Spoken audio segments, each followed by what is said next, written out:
that we have with record request in the city.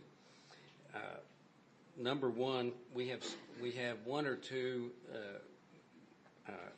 entities, people, individuals that make up a lot of the record request. The number one record requester in the city so far this year has 14 separate requests. Many of those are multiple within the request, multiple items. As you can see, almost 10% of the record request. That compares to the number two requester, which had 6 requests year to date. The second part of that then is, if you'll flip to the next slide, the record request size. Not only have we had an increase in the number of record requests, one requester requested what totaled 45,266 emails. We had another request this year, which is for 18,030 emails. The problem with those type of requests are twofold. When we get a request for every email back and forth between certain people, we are required by law to go in and verify that those emails do not have any personal private information or information that is mandated by state law to be confidential. The ones that you can think of immediately that are easy are Social Security numbers. For our peace officers, it's the names of family members. Well, when we get a request for all emails, which we have between the city secretary, in this before she was interim city administrator, all emails back and forth from her. She also did HR. So that means that we have to look at every single email to make sure that we don't have private personal information. Another one of the things that state law mandates is email addresses of residents be kept secret. So in addition to that, at times there are email requests that may cause us to review record requests for attorney-client privilege. In a normal record request, that's not a big problem, but when you get 45,000 emails, the only way under our current system,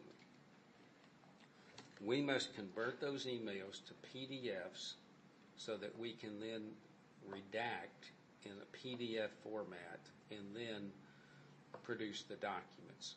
So it is a very, very time-consuming and requires a ton of personnel time for us to do. The third part is that we have some requests that are what I call complex. We get requests where now Courtney is in charge of record requests. We had one, if you look, and I just listed 3 of the items on this record request, on its face doesn't look too bad.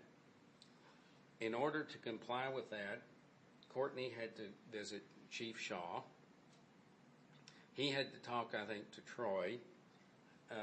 We had to talk with Megan. We had to talk to Joseph. We had to talk with Kathy and with the mayor. So we've got one employee who's going down the hall trying to get information from 5, 6, 7 different employees. That again is time consuming. Now, if you switch, Debbie, we thought the legislature was going to give us some assistance in the last legislative session. However, the bill which was passed really doesn't help the city recoup any of its cost. in order for us to, the bill, which is House Bill 3107, is entitled vexatious requesters or something. In order for us to get any benefit from that whatsoever, a person must request more record requests that require more than 36 hours of staff time a year, which means that the city must keep track, by statute, by this House bill, the city must keep track of the time on every single requester beginning at the beginning of the year to see if who and which ones add up to the 36 hours. We must send a letter to every single requester telling them how much time cumulatively they've spent with the city. And then the cost recovery for that is very minimal. So I'm going to suggest to you that House Bill 3107 really did not do anything to benefit us. We did get a very, very helpful piece of information this afternoon. I had requested some clarification from the Attorney General's office because redacting documents appeared not to be a recoverable cost. The Attorney General said that where we are redacting statutory required information, such as Social Security numbers, email addresses, dates of birth, things like that, that the city will be able to charge for staff time to do that. That's not going to cover near the cost, but it's going to significantly save the city or defer or allow us to charge people. The other thing that we found out, and Chris is not here to give you the update on this, but our current software is not designed for record request, and it causes us and Chris to spend a lot of time complying with record requests that are electronic.